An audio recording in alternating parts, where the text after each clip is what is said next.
Meus queridos irmãos, bom dia, graça e paz a todos.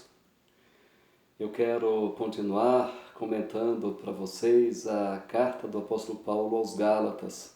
E hoje eu quero fazer um breve comentário, bem sucinto, no capítulo 2 de Gálatas, do verso 1 ao verso 10. Eu vou ler para a sua edificação. 14 anos depois, subi outra vez a Jerusalém com Barnabé, levando também a Tito. Subi em obediência a uma revelação e lhes expus o evangelho que prego entre os gentios, mas em particular aos que pareciam de maior influência, para de algum modo não correr ou ter corrido em vão. Contudo, nem mesmo Tito, que estava comigo, sendo grego, foi constrangido a circuncidar-se. Por causa dos falsos irmãos que se entremeteram com o fim de espreitar a nossa liberdade que temos em Cristo Jesus e reduzir-nos à escravidão, aos quais nem ainda por uma hora nos submetemos, para que a verdade do Evangelho permanecesse entre vós. E quanto àqueles que pareciam ser de maior influência, quais tenham sido outrora, não me interessa. Deus não aceita a aparência do homem. Esses, digo que me pareciam ser alguma coisa, nada me acrescentaram. Antes, pelo contrário, quando viram que o evangelho da incircuncisão me fora confiado, como a Pedro o da circuncisão, pois aquele que operou eficazmente em Pedro para o apostolado da circuncisão, também operou eficazmente em mim para com os gentios.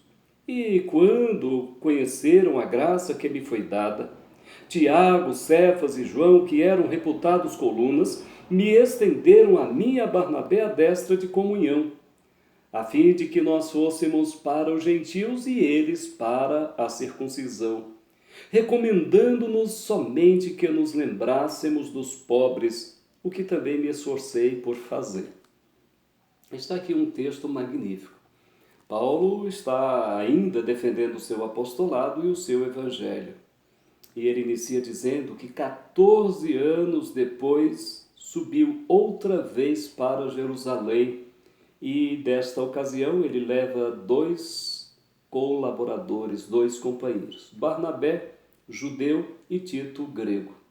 Aí já mostra que o evangelho é dinâmico e abre fronteiras de todos os lados. Lembrando que na época os judeus não estavam ainda entendendo que o evangelho era mundial, era para todos.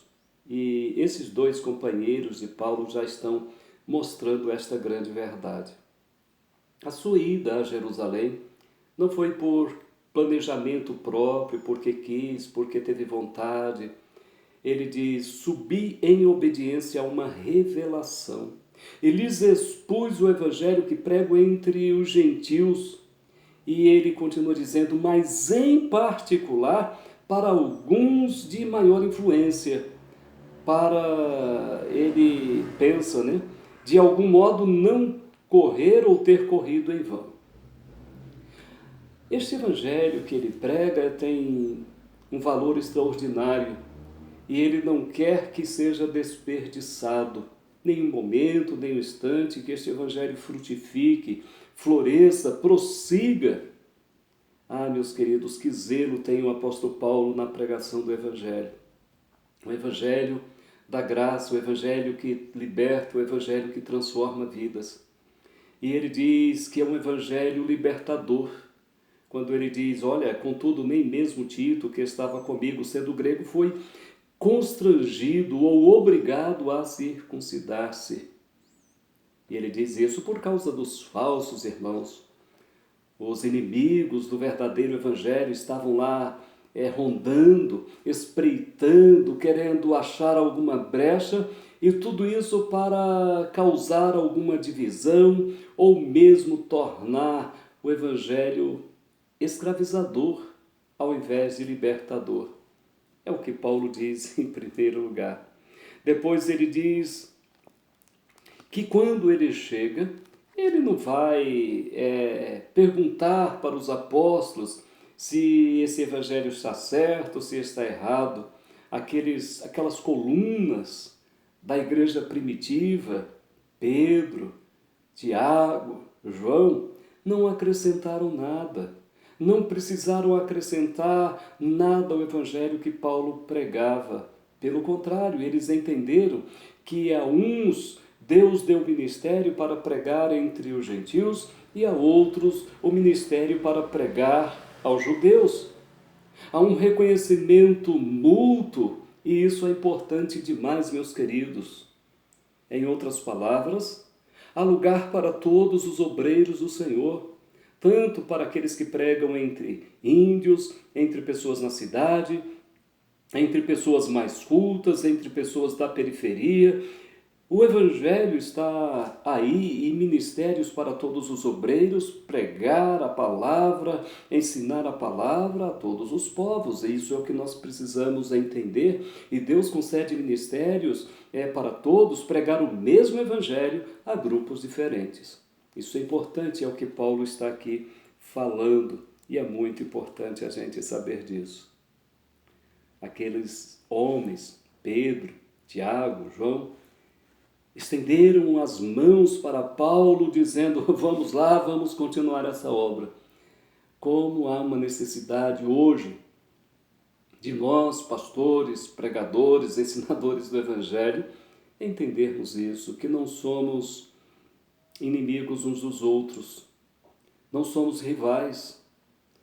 Pregamos o mesmo Evangelho, muitas vezes há grupos diferentes, mas somos servos do mesmo Deus e que devemos continuar fazendo a mesma obra.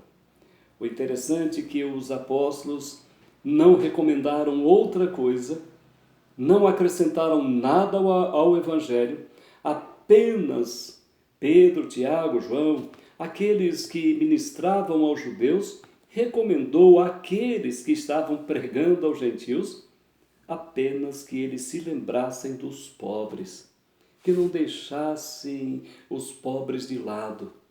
Que preocupação linda, que preocupação fantástica na igreja de Deus.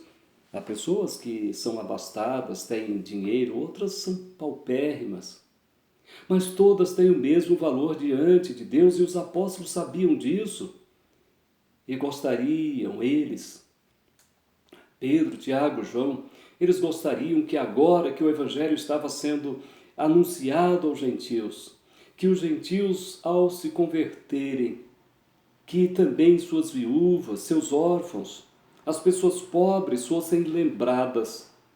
Lembradas não apenas para levar-lhes o Evangelho, mas para socorrê-los ou socorrê-los nas suas dificuldades.